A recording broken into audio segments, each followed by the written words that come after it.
My dear students, आज के हमारे आलोच्य विषय हलो भारतेर उपकूल समभूमि कोस्टाल प्लैन्स इन इंडिया। আমরা এই টপিকসে আমরা জানতে পারবো যে এখান থেকে কী ধরনের প্রশ্ন চাকরি পরীক্ষাতে আসে সেটা একটু বিস্তারিত আমার আলোচনায় আসি। প্রথমে জানবো যে কোস্টাল প্ল্যানের মোট দৈর্ঘ্য কত। তো আমরা টোটাল লেন্থে পাচ্ছি এখানে ৭৫১৬.৬ kilometre. Total length of Indian coastal plain coastal line ৭৫১৬.৬ কিলোমিটার। এই যে ৭৫১৬.৬ কিলোমিটার এর মধ্যে রয়েছে western coastal line, eastern coastal line, Andaman Nicobar আইল্যান্ডসের যে কোস্টাল লাইন এবং লাক্ষাদ্বীপ যে কোস্টাল লাইন। তাহলে প্রথমে এই ভাগটার মধ্যে দেখা যাক কী কী রয়েছে। ওয়েস্টার্ন কোস্টাল লাইন, ওয়েস্টার্ন কোস্টের লেন্থ হচ্ছে ২৮৭৭.৫ kilometre plus eastern coastal line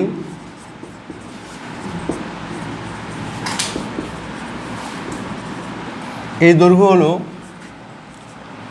২৫৪৫.১ kilometre plus এর মধ্যে রয়েছে আন্দামান নিকোবর দ্বীপপুঞ্জের যে সমকুল উপকূল রেখা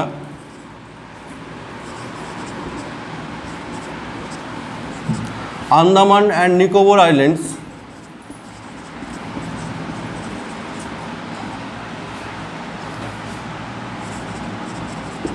এর দৈর্ঘ্য হচ্ছে ১৯৬২ কিলোমিটার এবং এর সঙ্গে রয়েছে লাক্ষাদ্বীপ। লাক্ষাদ্বীপের উপকূল রেখা দৈর্ঘ্য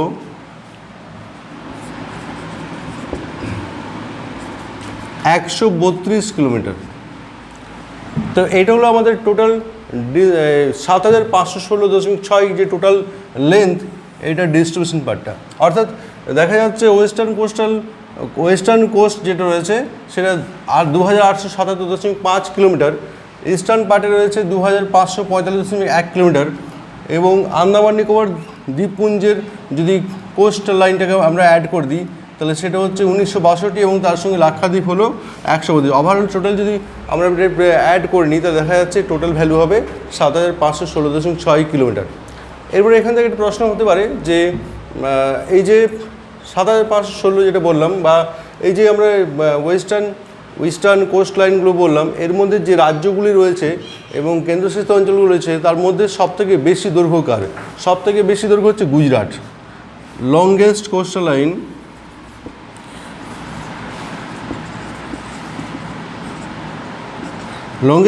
লাইন হচ্ছে গুজরাট। এটা কিন্তু স্টেটের মধ্যে। এটা যদি রাজ্যগুলির মধ্যে জিজ্ঞেস করে যে রাজ্যগুলির মধ্যে সবথেকে কোস্টাল লাইন কোন রাজ্যের মধ্যে রয়েছে তাহলে সেটা হচ্ছে গুজরাট, যার টোটাল লেন্থ হচ্ছে ১২১৪.৭ কিলোমিটার। এবারে যদি প্রশ্ন হয় যে ভারতের রাজ্য এবং কেন্দ্রশাসিত যে সমস্ত অঞ্চলগুলো রয়েছে এর মধ্যে সবথেকে ছোট মানে অর্থাৎ স্মলেস্ট কোস্টাল লাইন কোথায় রয়েছে সেটা হচ্ছে পুদুচেরি। পুদুচেরির লেন্থ হচ্ছে 30.6 কিলোমিটার। তাহলে স্মলেস্ট আমরা এটা বলতে পারি স্মলেস্ট কোস্টাল লাইন এটা হচ্ছে পুদুচেরি।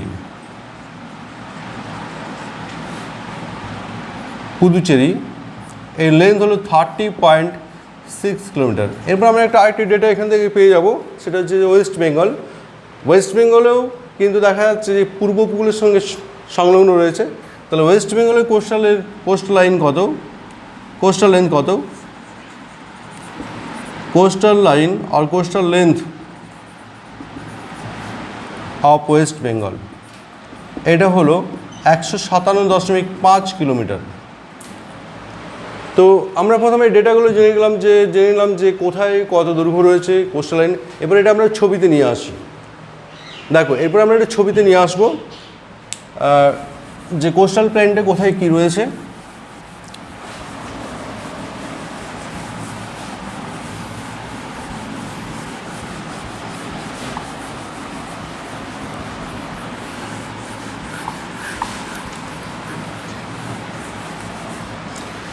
প্রথমে আমরা দেখব পশ্চিম উপকূল। পশ্চিম উপকূল পাটটা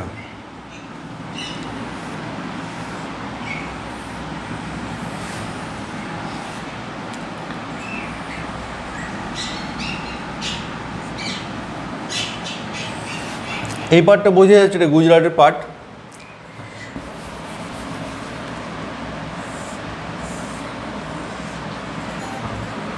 এই গুজরাটের যে পাটটা রয়েছে এই একদম গুজরাট থেকে একবারে এখানে কেরালা পর্যন্ত পশ্চিম উপকূলে মোট 5টি রাজ্য স্পর্শ করে আছে। তাহলে প্রথম যে রাজ্যটি হচ্ছে পশ্চিম উপকূলে সেটা হচ্ছে গুজরাট, 2 হচ্ছে মহারাষ্ট্র,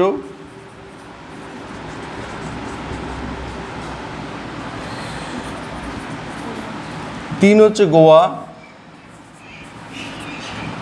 4 হচ্ছে কর্ণাটক,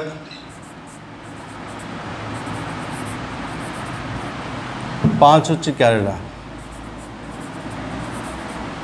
তাহলে পশ্চিমবঙ্গে যদি এখানে প্রশ্ন হয় যে পশ্চিমবঙ্গে মোট কটি রাজ্য স্পর্শ করে আছে, অ্যান্সার হবে 5টি। একরকমভাবে পূর্ব উপকূলের রাজ্যগুলি হচ্ছে প্রথম হলো ওয়েস্ট বেঙ্গল, তারপর হচ্ছে উড়িষ্যা, নেক্সট হচ্ছে অন্ধ্রপ্রদেশ, অ্যান্ড লাস্ট হচ্ছে তামিলনাড়ু। তাহলে দেখা যাচ্ছে টোটাল যদি বলা হয় যে মোট কতগুলি রাজ্য আছে উপকূলের সংলগ্ন, তাহলে হচ্ছে টোটাল অ্যান্সার হচ্ছে 9টি। পশ্চিম উপকূলে 5টি, পূর্ব উপকূলে 4টি। আচ্ছা, এরপর আমরা দেখে নেব যে এই পূর্ব উপকূল সম্বন্ধে। কথা আমরা আলোচনায় আসছি পূর্ব উপকূল, eastern coast line, eastern coastal plan. Eastern coastal প্ল্যানকে আমরা প্রথমে দুটো ভাগ করছি। Number 1, Northern সিরকার coast,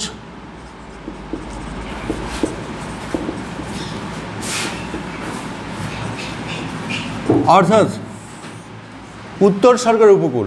Northern সিরকার coast means হচ্ছে উত্তর সরকার উপকূল। প্রথমে আমরা জেনে নেব যে ইস্টার্ন কোস্টের টোটাল লেন্থটা হচ্ছে কত বললাম, 2545.1 কিলোমিটার। এটা বিস্তৃত হচ্ছে উড়িষ্যাতে, যেখানে সুবর্ণরেখা নদী বঙ্গোপসাগরে পতিত হয়েছে। অর্থাৎ এই পাশটা আমরা দেখতে পাচ্ছি ভারত মহাসাগরের বঙ্গোপসাগর, বে অফ বেঙ্গল, এদিকটা হচ্ছে আরবিয়ান সি, আরব সাগর। এখানে রয়েছে যে পর্বতমালা তার নাম হচ্ছে পূর্বঘাট পর্বতমালা। পূর্বঘাট পর্বতমালার পূর্ব প্রান্ত থেকে পূর্বঘাট পর্বতমালার পূর্ব দিক থেকে শুরু করে একদম বঙ্গোপসাগরের তটভূমি পর্যন্ত এই পাটটার নাম হচ্ছে পূর্ব উপকূল, পূর্ব উপকূল সমভূমি। পূর্ব উপকূল সমভূমিতে মূলত 4টে প্রধান নদী, মহানদী, গোদাবরী, কৃষ্ণা, কাবেরী, এই মূলত 4টে প্রধান নদী নিয়ে 4টে প্রধান নদীর বদ্বীপ সমভূমি অঞ্চল নিয়ে এই পূর্ব উপকূলটা গঠন করেছে। তো যেহেতু এই 4টে প্রধান নদীর বদ্বীপ সমভূমি নিয়ে গঠন করেছে, তাই এর গড় যদি বলা হয় প্রস্থ কত, মানে পশ্চিম থেকে পূর্বে, তাহলে এর গড় প্রস্থ হবে 100 কিলোমিটার। তুলনামূলকভাবে পশ্চিম উপকূল কিন্তু পূর্ব উপকূলের মতো অতটা প্রশস্ত নয়। এখানে এইদিকে রয়েছে পশ্চিমঘাট পর্বতমালা, এই পশ্চিমঘাট পর্বতমালা এবং এদিকে আরব সাগরের তটভূমি পর্যন্ত বিস্তৃত। এর গড় প্রশস্ত হচ্ছে 10 থেকে 80 কিলোমিটার, 10 থেকে 80 কিলোমিটার। এবার আসা যাক পূর্ব উপকূল। পূর্ব উপকূল তাহলে বিস্তৃতি কী বললাম, যে পূর্ব উপকূলের বিস্তৃতি হচ্ছে সুবর্ণরেখা নদীর মোহনা থেকে শুরু করে তামিলনাড়ুর কন্যাকুমারী পর্যন্ত। তাহলে পূর্ব উপকূলের সীমানা হলো mouth of Subarnarekha river to Kanyakumari, that means Tamil Nadu. এইটা হচ্ছে পূর্ব উপকূলের টোটাল সীমানা। পূর্ব উপকূলকে আমরা ভাগ করছি দুটো ভাগে।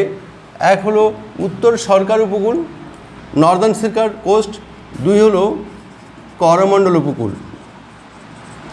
করমণ্ডল কোস্ট।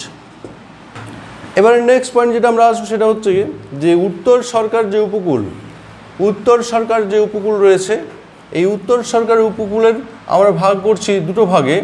একটা হলো উড়িষ্যা উপকূল, Orissa coast, number 2 Andhra coast.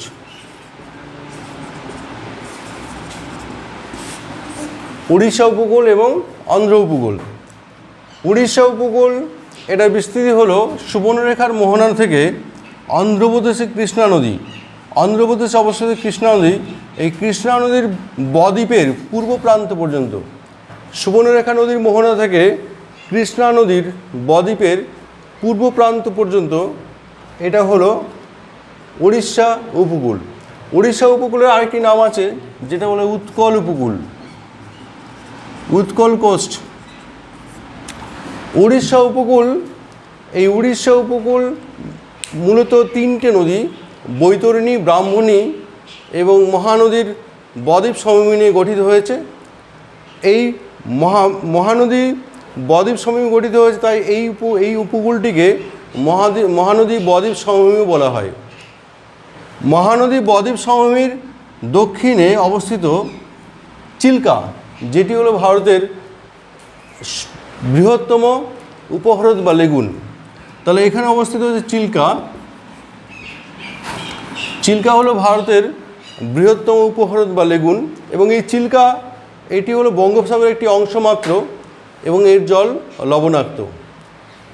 চিল্কার দক্ষিণাংশ থেকে কৃষ্ণা নদীর বদ্বীপের পূর্ব প্রান্ত পর্যন্ত অবস্থিত হচ্ছে অন্ধ্র উপকূল। কৃষ্ণা নদীর বদ্বীপের পশ্চিম প্রান্ত থেকে কন্যাকুমারী পর্যন্ত এই অংশটি করমণ্ডল উপকূল নামে পরিচিত। এই করমণ্ডল উপকূলে পুলিকট হ্রদ থেকে কন্যাকুমারী পর্যন্ত এটিকে তামিলনাড়ু উপকূলও বলা হয়। এই তামিলনাড়ু উপকূলে অবস্থিত থাঞ্জাভুর জেলা, এই থাঞ্জাভুর জেলাতে প্রতি বছর 2বার বৃষ্টিপাত হয়, বর্ষাকাল এবং শীতকালে, যার জন্য পর্যাপ্ত বৃষ্টিপাত এবং মাটির উর্বরতার কারণে এখানে প্রচুর পরিমাণে শস্য উৎপাদন হয়, যার কারণে এই থাঞ্জাভুর জেলাকে দক্ষিণ ভারতের শস্য ভাণ্ডার বলা হয়। এবার দেখো এখানে করমণ্ডল যে উপকূল রয়েছে, এই করমণ্ডল উপকূলের দক্ষিণ প্রান্তে পক প্রণালী এবং মান্নার উপসাগর তামিলনাড়ু তথা ভারতবর্ষ থেকে শ্রীলঙ্কাকে পৃথক করেছে। আর করমণ্ডল উপকূলে চেন্নাইয়ের সন্নিকটে অবস্থিত পুলিকট উপহ্রদ, আর কৃষ্ণা গোদাবরীর ঠিক মাঝখানে অবস্থান করছে কোলার হ্রদ। এবার আমরা আসবো নেক্সট পশ্চিম উপকূলে ভূপ্রাকৃতিক অনুসারে উত্তর থেকে দক্ষিণে 7টি ভাগে ভাগ করা হয়েছে। নাম্বার 1 রন, নাম্বার 2 কচ্ছ উপদ্বীপ,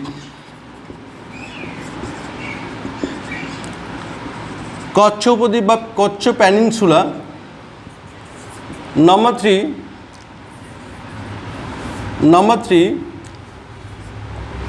কাথিয়াওয়াড় উপদ্বীপ,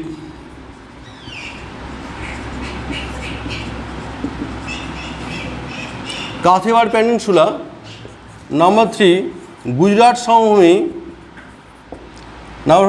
সমভূমি, গুজরাট প্ল্যান্স, নাম্বার 5 কোঙ্কণ উপকূল,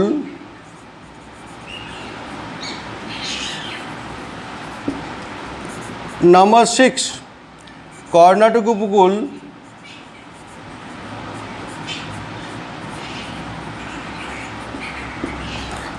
নাম্বার 7 মালাবার উপকূল।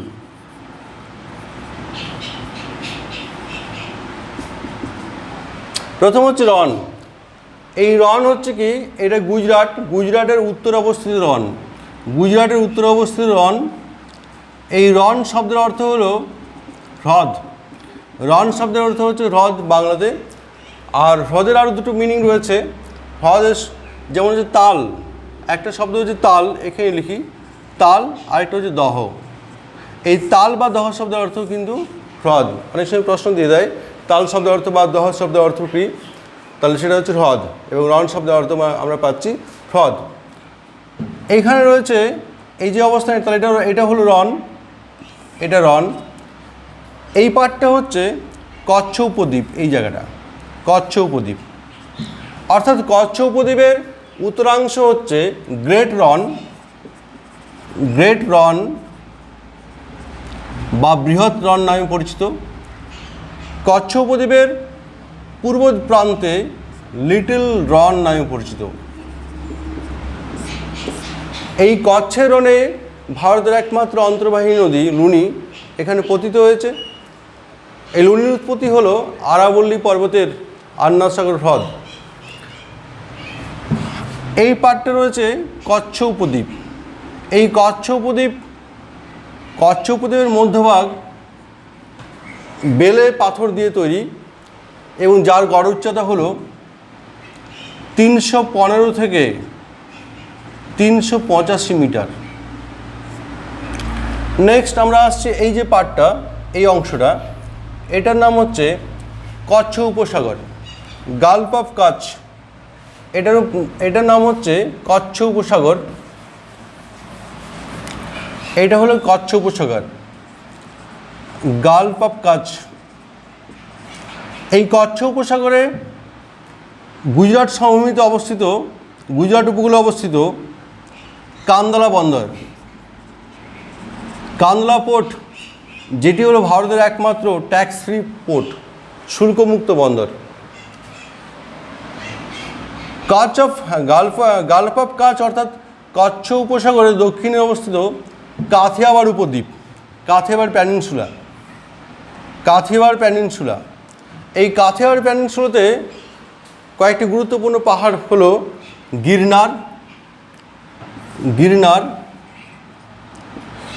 গির, বর্দা, আসাম। এই গিরনার পাহাড়ের সর্বোচ্চ শৃঙ্গের নাম হলো গোরক্ষনাথ।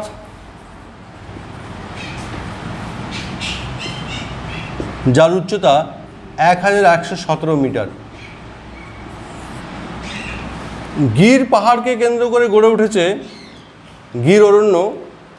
এই গির অরণ্য হলো এশিয়াটিক লায়নের বাসভূমি, অর্থাৎ এখানে প্রচুর এশিয়াটিক লায়ন পাওয়া যায়, অর্থাৎ সিংহ সংরক্ষণ কেন্দ্র এখানে রয়েছে। এবার নেক্সট আমরা এই যে পার্টটা দেখতে পাচ্ছি এইখানে, তাহলে আমাদের রন হয়ে গেছে, Kutch peninsula, Kathiawar peninsula. Next হচ্ছে গুজরাট প্ল্যান্টস।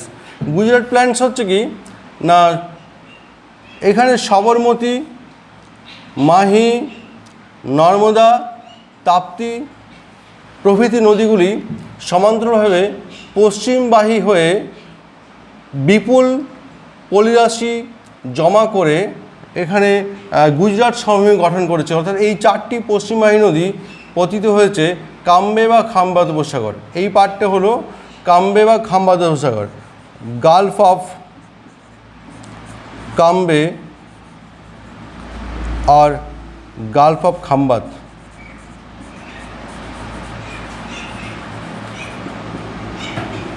তাহলে বিশেষ করে 4টি প্রধান পশ্চিমবাহী নদী বিপুল পলিরাশি সঞ্চিত করে এখানে গুজরাট সমভূমি গঠন করেছে। এবার নেক্সট আসছে আমরা কোঙ্কণ উপকূল। গুজরাটের সুরাট থেকে গোয়া পর্যন্ত এই অংশটি কোঙ্কণ উপকূল নামে পরিচিত।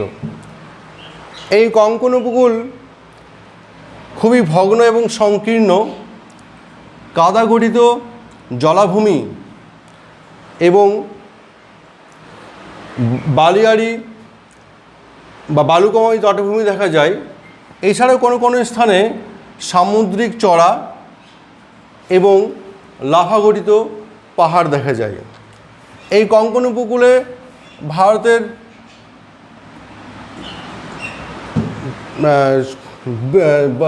বৃহত্তম বন্দর বা প্রসিদ্ধ বন্দর বোম্বাই বন্দর অবস্থিত। কোঙ্কণ উপকূলের দক্ষিণে অবস্থিত কর্ণাটক উপকূল। কর্ণাটক উপকূলে ছোট ছোট বালিয়াড়ি, ছোট ছোট উপর হ্রদ, সংকীর্ণ নদী উপত্যকা এবং কাদা ভর্তি জলাভূমি দেখা যায়। এখানে তিনটি নদী প্রবাহিত হয়েছে, নেত্রাবতী,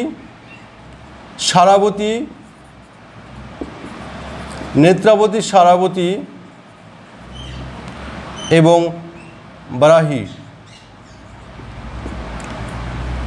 এই সারাবতী নদীর তীরে অবস্থিত যোগ জলপ্রপাত, যেটি মহাত্মা গান্ধী বা গারসেপা নামে পরিচিত, যার উচ্চতা 289 মিটার।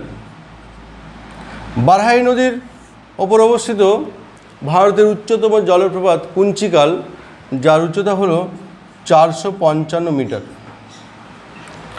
কর্ণাটক উপকূল অর্থাৎ কর্ণাটকের দক্ষিণাংশ থেকে কেরালার মধ্য দিয়ে গিয়ে তামিলনাড়ুর কন্যাকুমারী পর্যন্ত এই অংশটি মালাবার উপকূল নামে পরিচিত। এই মালাবার উপকূল কঙ্কন উপকূল এবং কর্ণাটক উপকূলের তুলনায় বেশ খানিকটা চওড়া, প্রশস্ত, যার কারণে এখানে অসংখ্য হ্রদ, বালিয়াড়ি এবং জলাভূমি দেখা যায়।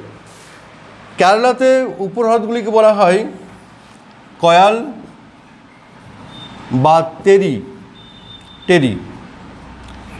80 কিলোমিটার দীর্ঘ বিশিষ্ট ভ্যাম্বনাথ কয়াল হলো বৃহত্তম কয়াল। এই ভ্যাম্বনাথ কয়াল ছাড়াও এখানে রয়েছে অষ্টমুদি, কায়ামকুলাম এবং পুষ্মিকোটা। এই 4টি কয়াল বিশেষ উল্লেখযোগ্য। এই কেরালাতে যে সমস্ত জলাভূমি রয়েছে সেগুলোকে ব্যাকওয়াটার্স বলা হয়, অর্থাৎ ব্যাকওয়াটার্স নামে পরিচিত।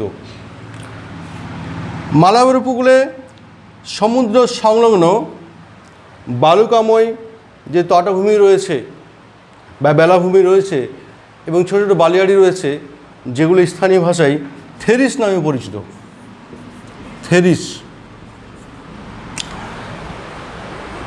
সো মাই ডিয়ার স্টুডেন্ট, আমাদের এই টপিক্সটা এখানে কমপ্লিট হলো, পশ্চিম উপকূল।